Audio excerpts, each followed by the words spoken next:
عکس خیابون چطوری دونید؟ آمادتون خوب باشه. من کیم اینجا اسات نیوزه و خوش اومدید به استری فکت دیگه.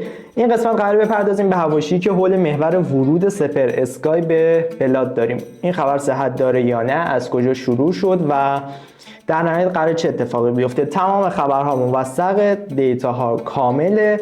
اگه واسط مهمه، اگه دوست داری این ویدیو رو ببینی تا آخر با ما همراه باش، لایک کن، کامنت بذار و برو بریم. پس جای شروع میشه که سپر اسکای به سری اختلاف نظر با میرابل میخوره. همین اختلاف نظرها جرقه‌ای میشه برای جدایی سپر اسکای از لیبل STG فامیلی. اما توی این مسیر که یه سری اختلافات بین آرمین و سپر پیش اومده، فردی به نام ارشیا به سپر نزدیک میشه. ارشیا کیه؟ یک دوست نزدیک به ویناک و یک سری از افراد بلاد نزدیک میشه و درگیری اینها رو میفهمه، متوجهش میشه. به خاطر همین یه سری صحبت ها با سپر میکنه که آره تو درگیری تو جدی بگیر، اینور ویناک هست، هواتو داره، کاراتو میکنه. یه سری صحبت ها این مدلی، حالا بالا پایین زیاد داره، جزئیات زیاد داره، خیلی اشاره نمی کنم بهشون و صادقانه از خیلی از این مطالب هم اطلاع ندارم که چه گفتگویی شده. اما چیزی که مطرحه، سپر تا اینجا هیچ صحبتی نکرده که من قرار عضوی از بلاد بشم. هیچ کدوم از اعضای بلاد هم این موضوع رو تایید نکرده، یعنی هیچ کدوم نیومدن استوری بذارن که اوکی اسکای قراره بیاد تو بلاد. نکته بعدی، هیپاپولوژیست فاوندر یا همون مؤسس بلاد هست و ویناک تصمیم گیرنده نیست. ویناک یکی از اعضای اصلی بلاده ولی ربطی نداره که چون ویناک هست سپر هم هست. و خب تو ویدیو قبلی هم اشاره کردم سپر فقط برای اینکه مطرح باشه اومد یه همچین حاشیه‌ای ساخت. وگرنه دوستان طبق خبر رسمی که من دارم هیچ همکاری قرار نیست بین بلاد و سپر اسکای باشه. اصلاح کنم حرفمو، هیچ گونه خبری نیست که سپر اسکای قراره بشه عضوی از بلاد، یعنی به هیچ وجه این اتفاق قرار نیست بیفته. حالا ممکنه یه ارتباط دوستانه برقرار بشه ولی دوستان من هیچ خبری تایید نمیشه که سپر اسکای قرار عضو بلاد بشه و اینو خود سپر هم میدونه، اون بهتر از من و تو میدونه. ولی موضوع چیه؟ اون یه حاشیه‌ای داره ایجاد میکنه. رسانه‌هایی که دورشان یه سری حاشیه دارن واسش ایجاد میکنه که این حاشیه همش به نفعشه. همین امروز وایس دادم و به رابر توضیح دادم که رابر اشتباه کردش که اومد اینو با سپر رو با بلاد توی یه سایت گذاشت، چون این به نفع سپره. بلاد این پرشن کمی نداره و این که تو بیای رپری که یک سال هم از معروفیتش نمیگذره و فقط به واسطه یه بیف اومده بالا و شده صدکار رو بخوای با بلاد توی یه سایت بذاری، این به نفع سپر بوده و سپر هم از این موقعیت بهترین استفاده رو کرده. در نهایت هم وقتی که عضوش نشه میاد میگه که من که نگفتم قرار عضو بلاد بشم.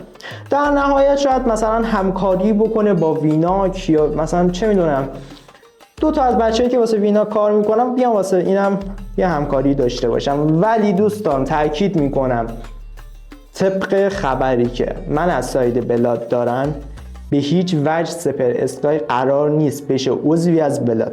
حالا چرا من این ویدیو رو ساختم؟ به خاطر اینکه یه سری رسانه دارن عوام فریبی میکنن. دو، من اینو به یکی از رسانه ها گفتم ببین اگر سپر اسکای بخواد وارد بلاد بشه، اولین نکته که خب من به بلاد شک میکنم صادقانه، به این دلیل که ببین من گفتم شمالیم و بلاد واسم خیلی مهمه و فردی مثل سپر اسکای اصلا افتخاری واسه بلاد نیست، یعنی مایه ننگ بلاده. نمیدونم، ببین من واقعا شوکه شدم که یه سری افراد میان این موضوع رو پوشش میدن. آخه چرا باید بلاد یکی مثل سپر اسکای رو بخواد؟ یعنی آرتیست کمه؟ ولی دارم بهتون میگم سپر باخت دادی، بد باخت دادی. و اگرم اون افرادی که الان دارن تاییدت میکنن، اونایی که میای تو لایو میگی آره تو که با پشت من در نیومدی، اونا در آمدن، ببین اونا همشون یوزرن، تو گنده اونایی، کسی از تو گنده تر نیومده پشت تو درات.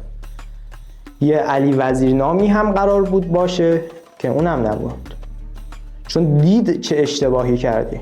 یعنی من الان با علی وزیر دیگه چون عضو STG هست من دیگه خیلی صحبتی دربارش نمی کنم، ولی حالا به خاطر یه سری موضوعات یکم باش سایت دارم، ولی میگم STG واسه من خیلی قابل احترامه و به آرمینم گفتم من کامل بچه STG رو پوشش میدم، ولی ذات خودتو سپر نشون دادی.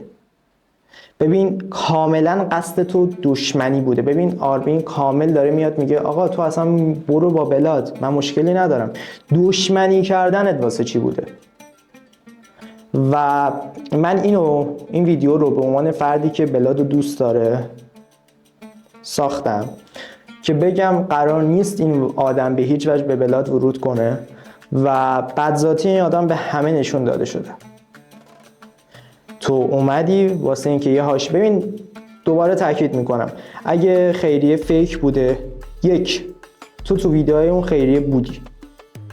اگه بگی فیکه یعنی خودت زمانی مثل اونا بودی و توی این جریان فیک بودی.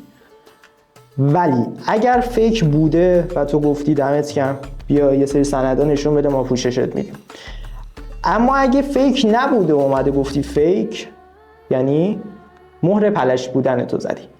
نکته دوم، آرمین داره درست میگه، تو اصلا دلیلت واسه دشمنی چی بوده؟ ببین اصلا آرمین بد، ببین تو یه جا میگی 395 تومنه، یه جا داری میگی تو نمیخواستن ویدیو ببین اصلا بهونه داری زیاد میاری. و در نهایت بهت گفتم که تو ویدیو قبلی گفتم تو فقط این کارو کردی که به دل بشینی که یه سری رسانه بیان پوششت بدن که آره بلاد فیلان بیسار. ولی دوستان من خلاصش کنم وقتتونم خیلی نگیرم، هیچ قراری نیست که سپر اسکای وارد بلاد بشه و سپر در نهایت بهترین حرکت واسه این که بیای عذرخواهی کنی از شخص آرمین.